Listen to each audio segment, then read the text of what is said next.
Hi and welcome to Magic Scanner website, a fundamental stock selector for KLSE and SGX financial market.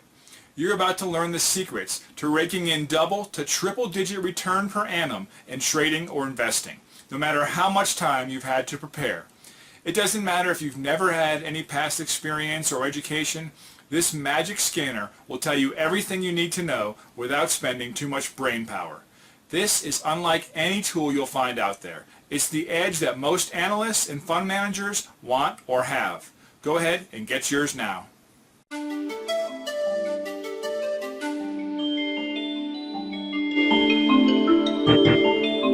And today, our agenda today will be results of polling. Okay, there was a question here. Will the market be bullish until election? Market is not bullish, Peter. Okay, markets is selling off now. Okay. All right, we're going to be doing the revisiting the submit a stock for analysis for 2012. We're starting to do that, so every day we'll look back at some of the stocks that some of you people have submitted to the website and revisit them. And third one, we will also be looking perhaps getting some testimonials and feedback about us, of the surveys, and about the Friday chart clinic that you attended. Give us a feedback. Okay, and I'm just going to give you a preview of the study, right? It's not complete yet. The study of the closing bell for 2012 for all the stock pick. Okay, this is all the stock pick. So that's how we're going to start it. Okay, the result of the polling that we have on our website. Let me just get down to the website here. All right, just to share with you here.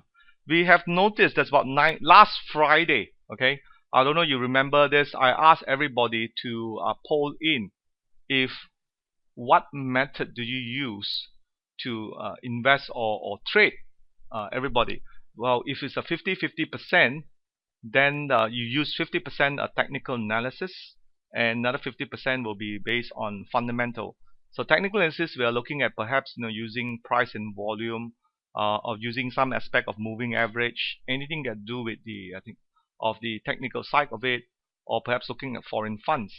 Now the other 50%, you're actually looking at the fundamental of the individual companies by looking at the revenues, looking at the dividend growth, sales, and we have found that surprisingly it's a 50-50. That almost 58% of the people use a bit of a both fundamental, meaning before they buy and sell any company, they would look at the fundamental of the company first, and then they would use the technical. I think in that respect, this is a correct way to approach the market. You got to use fundamental, you got to use technical, right? So that's the right way of doing it. To the surprise side, there's also people who is very honest. They don't use any method at all. Okay, which is normal. They'll listen to news, they listen to their brokers. So to those people who vote no method at all, I applaud you for your honesty, which is very important, the way I say it. Because a lot of people say, yeah, I use some sort of methods, and so that tells you a lot, that there are still people, trying to approach the market pretty much like, they go to the casino. I mean, it's just like it's a hunch, right? You go in, and if you don't know what you're doing, you don't have a method, well, you're likely to end up with a loss. I can tell you that in the long run. Okay. Also, there was about 2% or 11%. There are people using 100% fundamental analysis. This is what I mean. Okay, fundamental and pure technicals. There was no vote. So that's a good evidence that, and I highly highlight to people, is whenever you approach the market, always look at the fundamental. Okay, fundamental does play an important part in the aspect of analyzing the stock, and this was a fair representation of the market. But what really gave me a surprise was there were people who was very honest. 6 of them, or 32%, said that they have no method at all. Okay. Now, for those of you who has not voted yet, who is listening to this presentation right now, please go to the bottom right hand side of my website, Traders Truth Review, and vote. So we will leave this until end of the month and see how's this result going to be. But interesting enough. Okay. So that's for the polling. Okay, next one is revisiting submit a stock for analysis 2012. I'm showing you this because every year, at the end of the year or the beginning of the year, I would look back at some of the stocks that I've analyzed. Okay, and one way to do it, you can click on to categories. Let me just get back to the home first. Okay, on the website.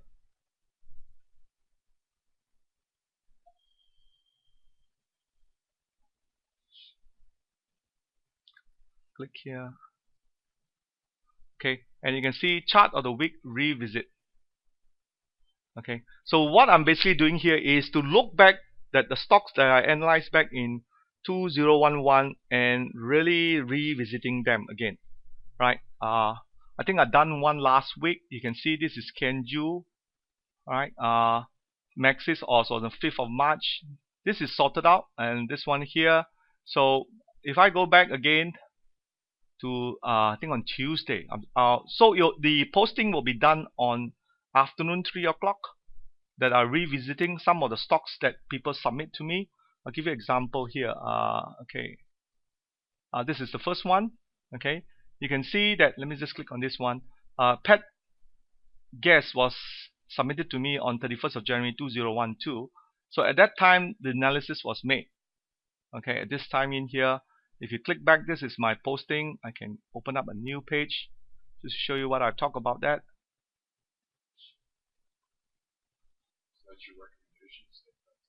No, that was my analysis at the time. Okay, my analysis versus time was okay, that's what my analysis at this time. Let me just show you here. Okay, let me just bring this up. This was 31st. This was a call holding that we have on our, at that time was still $15.50. The fundamental is good, allowed the market to take its call, let the profit run, raise your stop to 14.50. Pet Gas has a support at 14.40.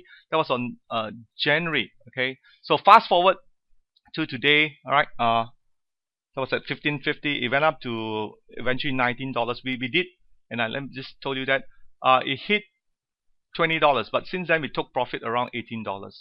As part of our client, we have taken profit in mid 2012 here, and we move our portfolio here.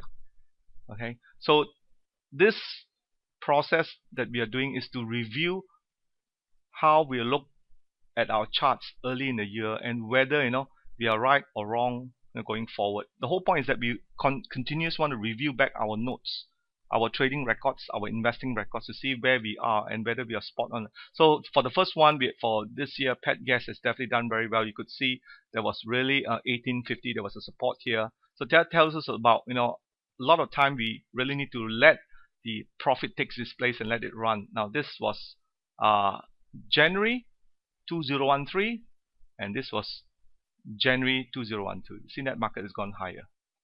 Okay, so we can. So this kind of posting will be out on the afternoon, around 3-4 o'clock. So you can look at some of the posting we have done here.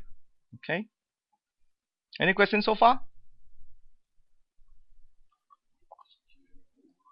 Yeah. Okay. Next one. Okay. On our list here is testimonial and feedback. We constantly survive on feedback from people like yourself who is listening to our website. Give us your feedback and the way to do it, and also testimonial if you like it or not. We have a testimonial site here just at the bottom here. What we've done is I got my programmer to actually put up a place that you can give us feedback how you want to improve it. Under testimonial here, okay, right mouse click.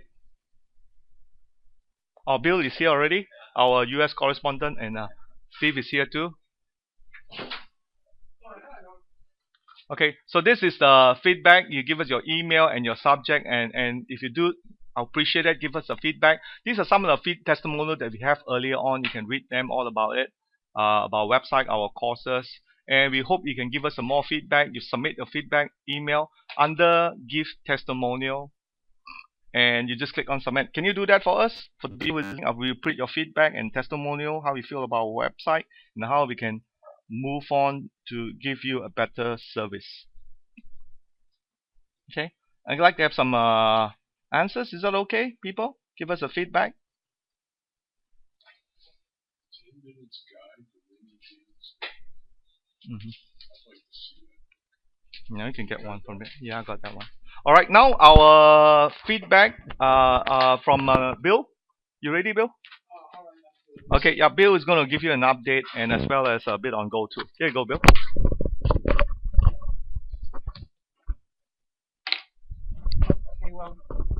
Okay, as you guys realize, there's been a lot of volatility in the market of late. Looking at the fund flows, there's been a massive liquidation of shares by retail weekend holders. However, institutions and foreign funds have been buying. So it means it's a transfer of ownership from weak, scared sheep into strong hands. So the point is, how, if you're a small investor, do you prosper in this environment? How do you avoid getting panicked in the market? Just to say that, I have quite a number of EPF accounts that are managed, Martin and I, and I have received several calls. Bill, should I sell everything? Should I go into cash? And these people have their own share trading accounts as well. Well, here's the issue. I always tell people, unless the environment changes, there's no reason to just simply get scared and panic. If you have a reason for the shares that you bought, for whatever reason, then I advise don't get caught in the panic. And if you're truly afraid, there's always a bungee jump, meaning the market, yes, it will come down hard because that's a manipulation to take away your quality shares at a discount. And if you really want to get out, wait for the rebound. And markets always will have that. It's a bungee jump. Then you can sell on the rally rather than selling the break. Now, what method do Martin and I use that allows us to go through these massive corrections and downdrafts? How do we survive? And it's because we focus on dividend-producing shares. And there's a secret advantage, really, of dividend stocks. And studies have proven that the higher the proportion portfolio's dividend yield, the more money it will make overall. And the higher the yield, the lower the volatility of the portfolio. Now, I have some statistics to back this up. Here's a statistic, and this is from the S&P. It applies to Malaysia. It applies to any market, but I've got some numbers from the S&P. If in 1973 you had invested $10,000, today you would have $265,000 if you had adopted a dividend strategy. Quality dividend shares, Altria, ExxonMobil, companies like that. If you had invested on shares that paid no dividend, you would have only had $19,000. So you can see the tremendous difference between investing in dividend shares and investing in growth shares or concept shares or IPOs or story shares. So an example, I can give one example currently. Intel, this is a U.S. market share. They pay a 4% yield. And Intel is one of the premier stocks for the semiconductors. They're well-positioned products and a moat that's difficult for anyone to duplicate their business. Now, all that has to happen is for Intel to grow 8% this year. So you take the 4 plus the 8, you get a 12% return. And that's the same as getting an 8.6-mile head start on running a marathon. You're ahead of the game from the get-go. That's why dividend investing is the core of my investing philosophy and why it should be the heart of yours too. There's simply no faster, easier, less risky way to grow your wealth. Now, most fund managers don't subscribe to this strategy. They subscribe to growth. They say, look, if a company pays their earnings in dividends, how are they going to grow? Well, that's what most people think. However, think of it another way. Growth is uncertain. You never know. Look at Apple. What happened to Apple? About 25-30% drop. That's a growth company, very low dividend. So growth is very uncertain. But the dividend from Intel or McDonald's or ExxonMobil or Maybank or Public Bank or F&N or Guinness or Tesco, the shares that Mark and I invest in, that is certain. You get the dividend. That's credited in your account. They can't take it away from you. And if you need money to live on, for your daily expenses, for your gasoline for your car, for your food, hey, you need money. You need money. So if you're going to invest, at least invest in something that gives you income, and it's statistically justified that dividend shares over time give a much, much better return than growth shares. Again, that is very controversial. When Martin and I put out our book, Dividends Don't Lie, we got a lot of criticism for that book. However, the criticism didn't hold any water because we could prove it statistically that the stuff works. And we're coming up with another book very soon. It's called Dividends Still Don't Lie. And the intern analyst who's working with us, Mr. Kwan, has done some excellent research taken from the Bloomberg workstation that proves that the strategy still works and will outperform. Now, there's some people who don't like it because it doesn't give a lot of turnover. It's not exciting. But you know, there's nothing more exciting to me than to look at my bank statement at the end of the month and see the dividends credited to my account. Because guess what? I can go out and spend that money. In fact, I just bought a very beautiful dog house for my new dog. It was over $2,000, and I spent another $800 for the contractor to build a drain in it. And you know what? That was paid by my dividends that I just collected from the Guinness Beer Company. So hey, dividends is where it's at. That is, my friends, the secret advantage of dividend stocks. So take that to heart. And if you wish to invest in these shares and you don't have the time to do it yourself, come and see Martin, and we'll get you going in this program. And thank you very much. Have a good one.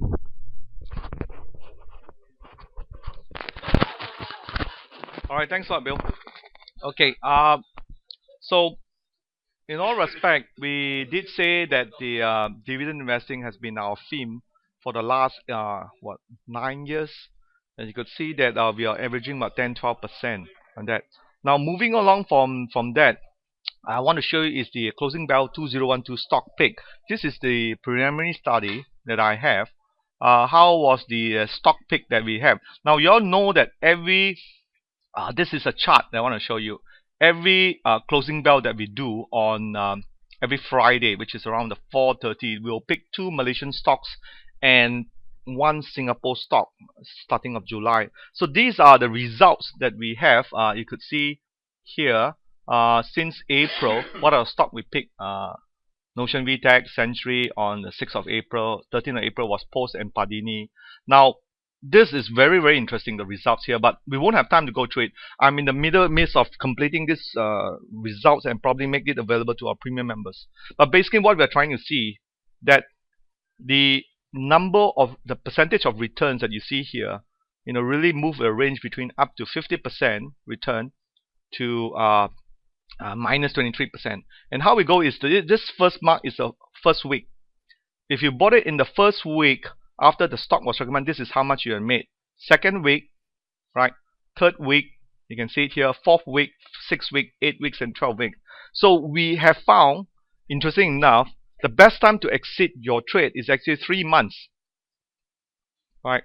Now, why we did this research is because a lot of time people come to us, if I trade, how long should I hold my stock for? So we have found out conclusively the best return tend to give you in a space of 3 months. If you don't get the kind of return in 3 months, that's the time you want to be exiting. So you can see the result that I have here are really skewed towards the positive side. We are more winners. Now, how many stocks have we selected? About 100 stocks over the last 1 year. Okay, 1 year we have selected about 1 stock, 100 stocks in there. So you can see from this result that we have, let me just show you, a lot of them, the X and the dot, all these represent different stock pick. So most of them actually falls under the 12% return. So if you can see from it, probably we could say most return falls around the 7 to 8% return per trade. Right, okay, we got some experiencing with the sound here.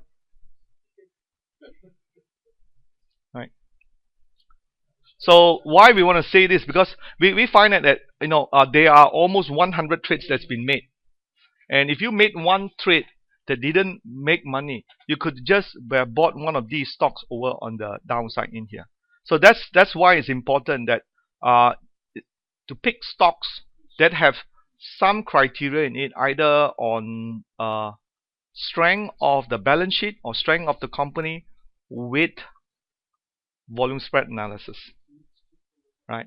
And if you do that, achieving a 15% return for trade It's not possible. Okay, so this is the initial study that we made. I find it very interesting is because as you could see here, let me just show you that.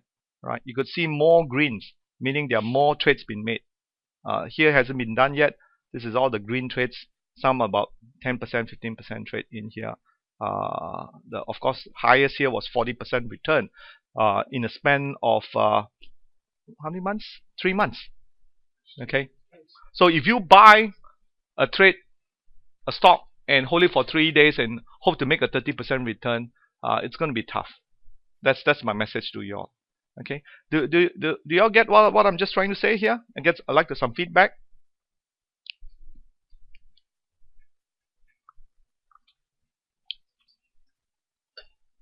Okay. Yeah. So the best return if you trade, hold it for 3 months. On average. Yeah. A question was posed by Norma is this graph that I see tells me that the average holding period should be around 2 to 3 months. Okay. Because sometimes people, have this thing called short-term trading turn long-term. Because as you go further on, the results may skew towards on the downside. You can see there's actually a bell curve here. You see that? The best time is actually the 16 to 18 weeks. Okay. How many of you really understand what I've just said? Does it make sense?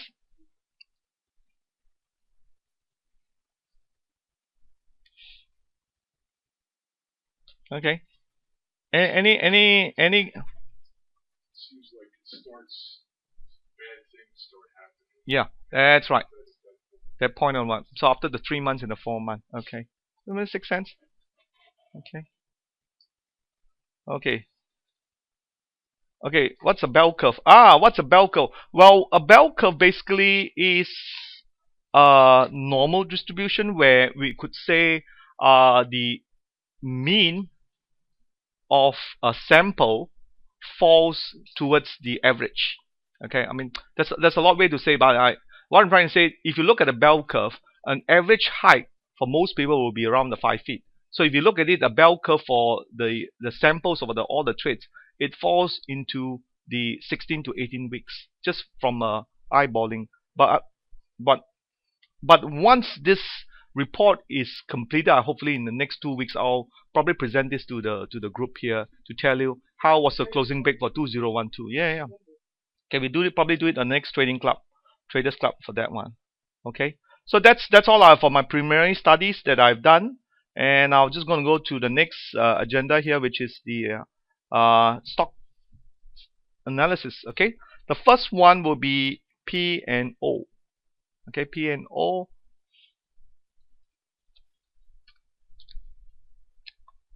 Okay, this is specific and oriented. You could see you got a double bottom here. Sorry, a double top here. Okay, that's putting a lot of pressure. The market break back down in here. So for the time being, you can see volume came out. So market is likely to move sideways first. Doesn't tell you much about it. If you switch on to a weekly chart, okay, this is still in a nice uptrend. Can you see that?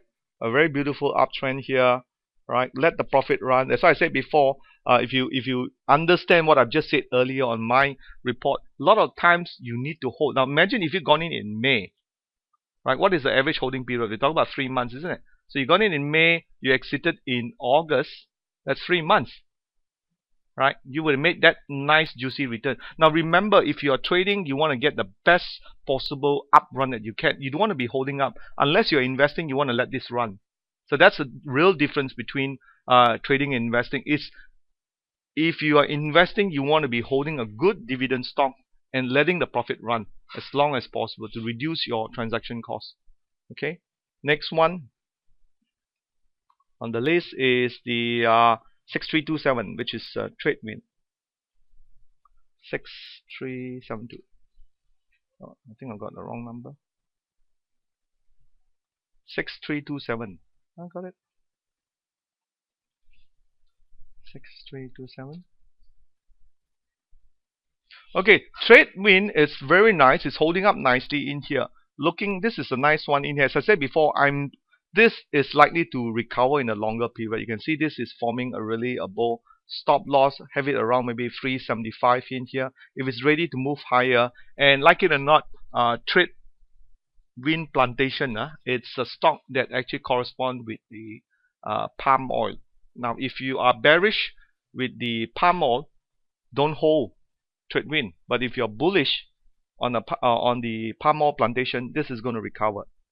Okay, because this is really going to tie it back to the overall fundamental of the crude palm oil in here. Okay, again, this stocks is a good time to be accumulating, not a time to be selling. You can see the starting of the hook up, very nice one in here on the weekly basis, and on the daily basis, I can tell you waiting for 18-day line change to break to the $4.13 here. Run your filter if you have it, the 18-day line change that you normally get from our main course, and you're able to pick it up nicely then. Yep. Okay. Next one we have here is a GCB. Okay, let's look at stock GCB.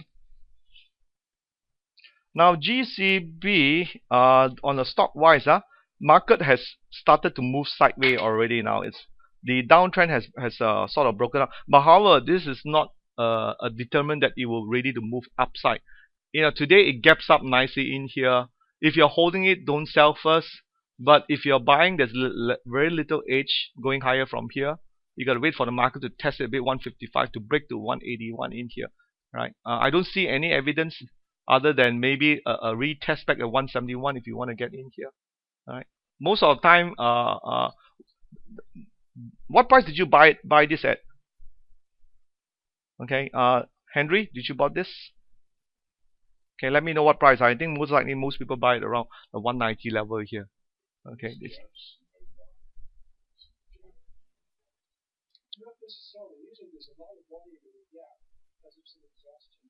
Okay. Okay, next one is Padini. Gap up is positive, will go up, I think. Yeah. No, not on GCB. Okay.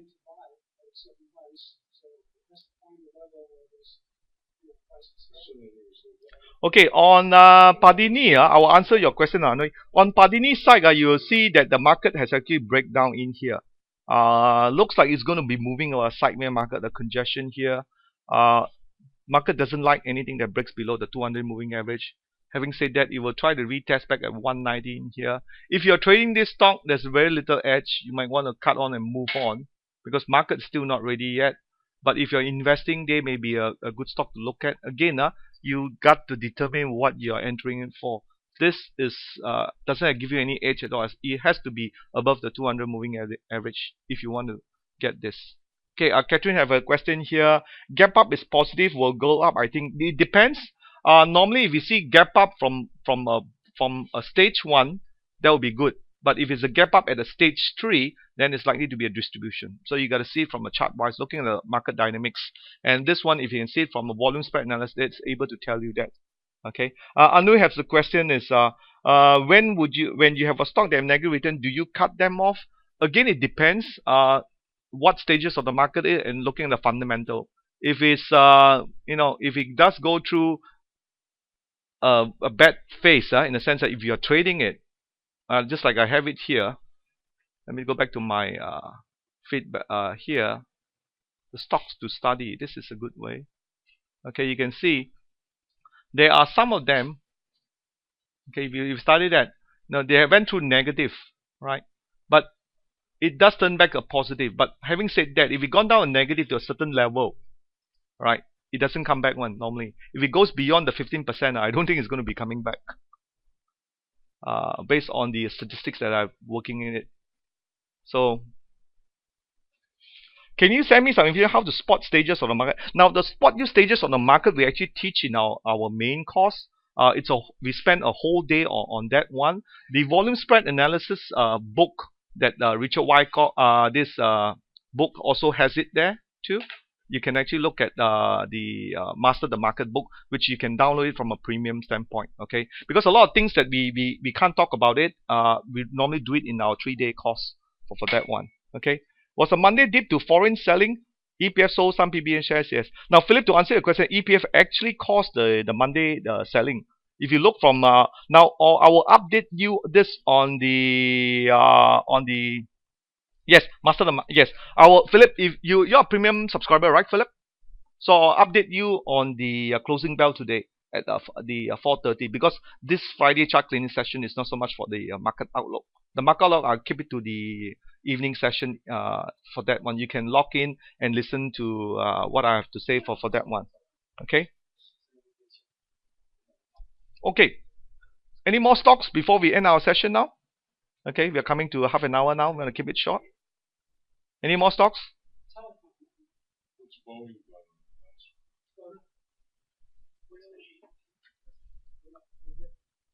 Okay, telecom from Bill. Now it's still holding up at the $5.50 level in here. Very little edge. I want to be, because I want to see the market. It still doesn't tell you that it's ready to move sideways yet. It can still continue to move downwards. Right? You have a support at 550. What I'd like to see here, to see telecom really move sideways for a while first, have some sort of a strength before I intend to buy. Having said that, the fundamentals of telecom still looks pretty good, but I want to see that it has moved from a stage 4 to a stage 1. Okay. Okay. 7108. That's the last one we're doing. 7108. Banana Petrol. Okay. Banana Petroleum. Now, what's going to be seeing now? We are seeing some distribution here. I don't like it. As you go higher, you notice the volumes are drying out, so the market will move sideways. But having said that, if you're going for a longer term trend, weekly is still pretty good. Okay, still in a nice uptrend in here. You have broken up the 110 mode, so you have a support at 110 here. If it doesn't break back to 110, this thing will continue to move higher, because if you're looking from here, so you get a support here. So I would put my stop loss at 110. Okay, because I don't want to see this as a distribution breaking down. Okay. Okay, with that, I'll end my last one here. Okay, DG. Okay, I'll do that one, the last one. Now, if you have any of stocks sent to me earlier, earlier, then I'll take a look at it. I'll probably look one at KSL 5038. This is Kexing, right? Now, Kexing, like it or not, it's going to be forming what we call a 190 trade. Here we go. It can break both sides or break upside. Volume is very low in here, so be careful. It can break up or break down at any one time, because it has all two ultra high volume bar here. You can see that ultra wide bar and ultra high volume bar in here. Just be careful. This thing is going to skyrocket it either on the upside or downside. Okay. Any tips? When is the general election 13? Read my blog on the January 2013. I have the day there. Okay. So with that, I end the Friday closing bell for the week ending 25th of January. Thank you for listening. I'll see you guys next Friday then. Okay.